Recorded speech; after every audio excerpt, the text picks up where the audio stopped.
BRS party ने कांग्रेस पर सख्त इल्जाम लगाए हैं। कहा है कि रेवंत रेड्डी की हुकूमत शिकस्त के खौफ से बीआरएस रहनुमाओं के घरों पर छापे मार रही है। इल्जाम है कि कांग्रेस इंतखाबी मुहिम में हिस्सा लेने से रोकने के लिए सरकारी इंतजामिया का इस्तेमाल कर रही है। इलेक्शन फ्लाइंग स्क्वाड ने बीआरएस रहनुमाओं के घरों पर छापे मारे और तलाशी ली।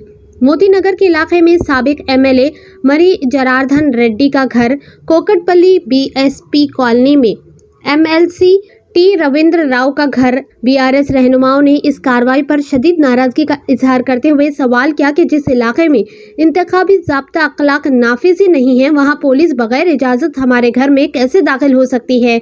आइए देखते हैं ये रिपोर्ट। ऐसे ही अहम और खास खबरों के लिए हमारे चैनल को लाइक करें, सब्सक्राइब करें, शेयर भी जरूर करें।